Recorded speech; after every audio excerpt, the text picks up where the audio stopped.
Bonsoir, Anne Parmentier, vigneronne au Château Les Chaumes à Fours, dans l'appellation Blaye Côte de Bordeaux.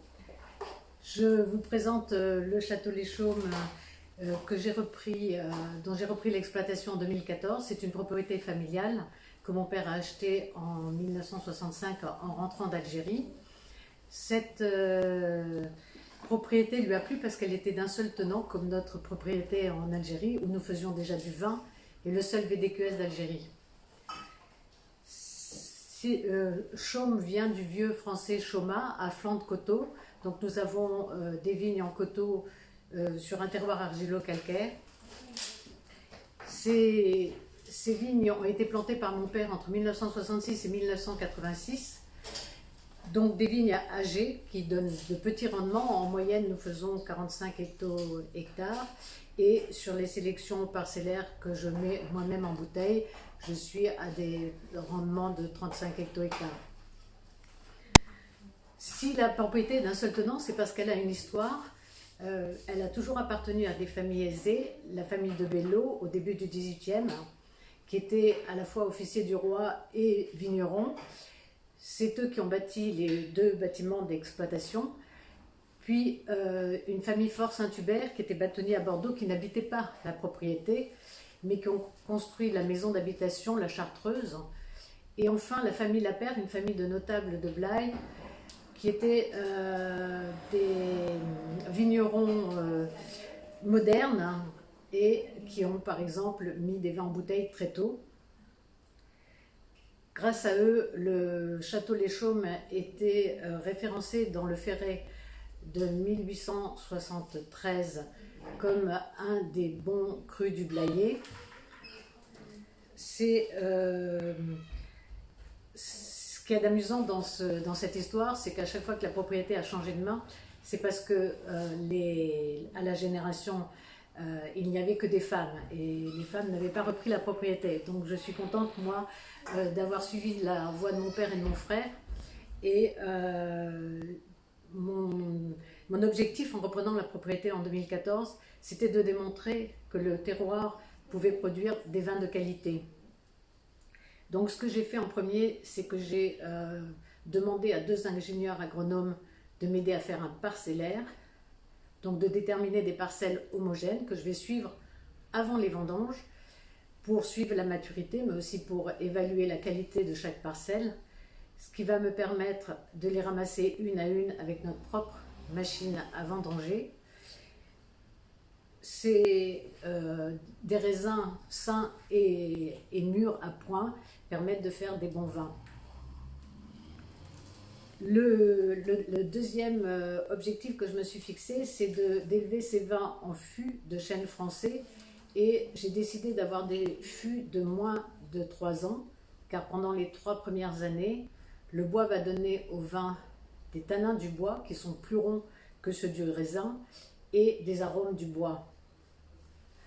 J'ai même, à partir de 2016, produit 2 cuvées élevées en 100% fût neuf. La cuvée Marie, en hommage à ma mère, c'est du Merlot qui est tout en finesse comme elle, et la cuvée Robert, du Malbec, tout en puissance comme mon père.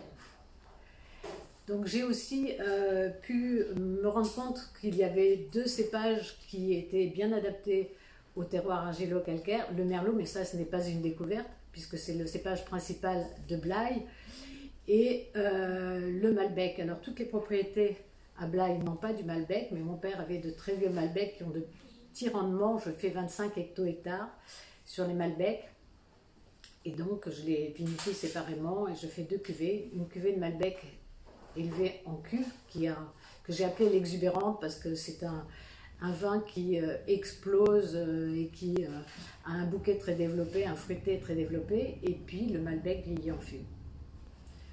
Aujourd'hui, je vais vous présenter la cuvée qui est plus représentative que le Malbec de l'appellation Blaye Côte de Bordeaux. C'est ma première année à la propriété. J'ai assemblé 80% Merlot, 15% Cabernet Sauvignon, 5% Malbec, et le vin a été vieilli en fût pendant 1 an, avec des fûts de 1 an et 2 ans. Je suis allée très progressivement dans l'élevage en fût de plus en plus neuf, parce que j'avais peur au départ d'écraser le vin et le fruit du vin.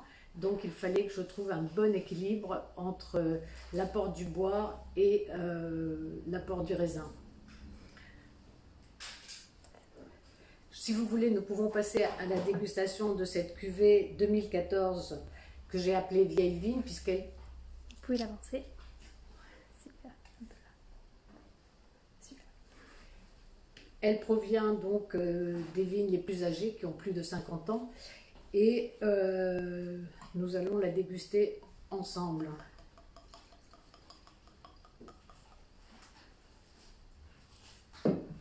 Donc 2014, c'est un vin qui a déjà 7 ans.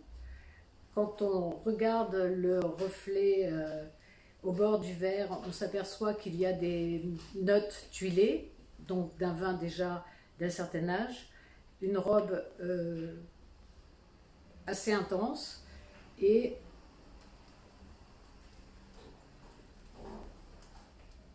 au nez, on sent encore des arômes de fruits mûrs, petits fruits rouges, et on commence à sentir des notes de sous-bois avec quelques notes de pruneau qui signent de l'évolution du vin, qui est normal pour un 2014.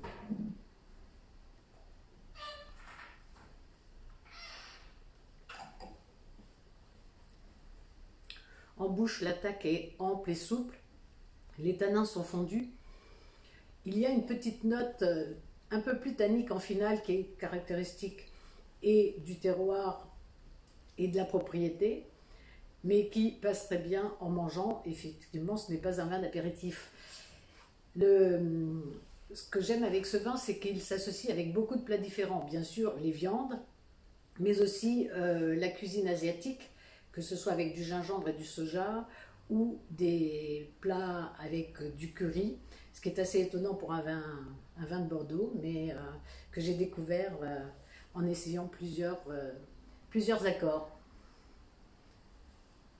Je suis à votre disposition pour toute question.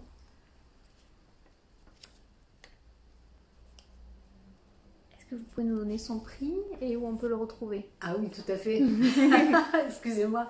Alors, son prix à la Maison du Vin est de 10 € ainsi qu'à la propriété.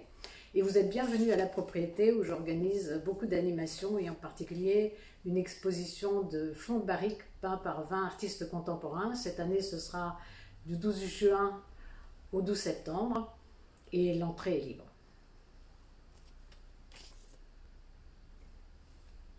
Pas plus de questions. Pas plus de questions. Ouais. Parfait, merci à vous.